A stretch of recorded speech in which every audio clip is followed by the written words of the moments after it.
अस्सलाम वालेकुम, मैं हूं मुनीब शफीक और आप देख रहे हैं मुनीब बोलो। तो नाजरीन, पहले वक्तों में जब सरमायाकारी वाले बड़े इदारे अपने यूज़र्स को या अपने कस्टमर्स को अपने नेटवर्क का हिस्सा बनाते थे, जैसा कि बैंक्स वगैरह, तो इन अदारों को बाद में बहुत सारी चैलेंजेस या मुश्किलात का सामना करना पड़ता था, क्योंकि तब यूज़र्स की डॉक्यूमेंटेशन पर इतनी तवज्जो नहीं दी जाती थी और बाद में यही यूज़र्स धोखाधड़ी या फ्रॉड जैसे जराइम में इन्वॉल्व होते थे। तो फिर इसका हल ये निकाला गया कि जितने भी यूज़र्स हैं उनको नेटवर्क का हिस्सा बनाने से पहले उनकी केवाईसी की जाए, ताकि बाद में कोई भी आने वाला चैलेंज या मुश्किल को हल किया जाए। तो जी हाँ नाज़रीन, मेरे आज के वीडियो का टॉपिक है केवाईसी। तो नाज़रीन, केवाईसी का मतलब है नो योर कस्टमर, यानी कि अपने कस्टमर्स या यूजर्स को जानना। तो नाज़रीन, जितने भी बड़े सरमायाकारी वाले इदारे होते हैं जैसे बैंक्स वगैरह, उनको पहले अपने यूजर्स की केवाईसी करनी पड़ती है अपने नेटवर्क का हिस्सा बनाने के लिए। तो इस केवाईसी के बारे में मैं आपको चंद मिसालें देकर समझाऊंगा कि केवाईसी आखिर है क्या। तो नाज़रीन, जब आप बैंक में जाते हैं और अपना अकाउंट खुलवाने के लिए दरख्वास्त करते हैं, तो आपको बैंक की तरफ से कुछ डॉक्यूमेंटेशन का सामना करना पड़ता है और आपको अपने डॉक्यूमेंट्स जमा करवाने पड़ते हैं। तो इस प्रोसेस को, जो ये कंप्लीट प्रोसेस होता है, केवाईसी कहते हैं। इसमें बैंक अपने यूज़र्स या अपने क्लाइंट्स को पहले उनकी इन्वेस्टिगेशन करता है अपने एंड से, और उसके बाद फिर उसको वेरीफाई करके अपने नेटवर्क का हिस्सा बनाता है।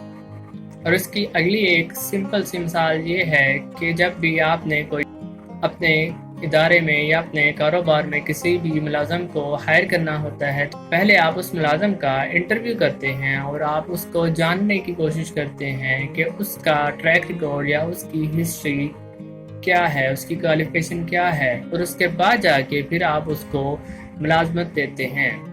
तो केवाईसी हमें किसी भी यूज़र या कस्टमर के जानने का एक मौका फराहम करती है। और इसके अलावा अगर मैं क्रिप्टो करेंसी के हवाले से इस केवाईसी की बात करूं, तो पाई नेटवर्क का जिक्र करना इधर ज़रूरी होगा, क्योंकि रिसेंटली पाई नेटवर्क ने डिसेंट्रलाइज्ड केवाईसी अपने यूज़र्स की है, जिसकी तादाद तकरीबन 1.5 मिलियन से ज़्यादा है। और इसमें जो वेरीफाई करने वाले थे वो भी ह्यूमन वैलिडेटर्स ही थे, यानी कि कम्युनिटी में से ही मेंबर्स ने केवाईसी दूसरों की। और मज़ीद मालूमात के लिए अगर आप पाई नेटवर्क के बारे में जानना चाहते हैं, तो मैंने डिस्क्रिप्शन में लिंक दी हुई है, आप उसको क्लिक करके पाई नेटवर्क के बारे में मज़ीद भी जान सकते हैं।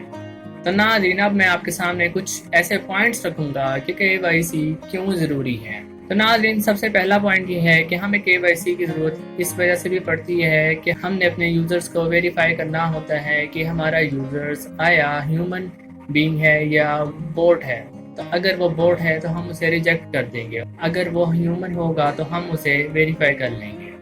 और उसके अलावा हमने अपने यूज़र्स के लीगल डॉक्यूमेंट्स को भी चेक करना होता है और उसकी आइडेंटिटी को भी चेक करना होता है, ताकि हम उसकी वेरिफिकेशन कर सके और मज़ीद इन्वेस्टिगेशन भी कर सके। तो मेरा तीसरा पॉइंट है कि केवाईसी हमें फेक अकाउंट्स की रोकथाम में भी हमारी मदद करता है। तो मेरा चौथा पॉइंट है कि अगर हम सारे स्टेप्स को फॉलो करते हैं केवाईसी के, तो हम आने वाले किसी भी किस्म के फ्रॉड से बच सकते हैं। तो मेरा पांचवा पॉइंट है कि हम केवाईसी के जरिए मनी लॉन्ड्रिंग यानी कि काले धन को भी रोक सकते हैं, और इस जैसी बहुत सारी इलीगल एक्टिविटी से भी हम बच सकते हैं। और मेरा आखिरी पॉइंट है कि हम केवाईसी के जरिए टेरर फाइनेंसिंग जैसे घिनौने क्राइम से भी बच सकते हैं। अगर हम सारे स्टेप्स को फॉलो करके रजिस्ट्रेशन करेंगे, तो हम किसी भी ऐसे अनऑथोराइज्ड शख्स को अपने नेटवर्क में जुड़ने से रोक सकते हैं। तो नाज़रीन, ये था मेरा आज का वीडियो। आई होप कि आपने काफ़ी कुछ सीखा होगा। तो अपना फीडबैक ज़रूर दीजिएगा। आपसे मुलाकात होती है इंशाअल्लाह अगले वीडियो में। खुदा हाफिज़।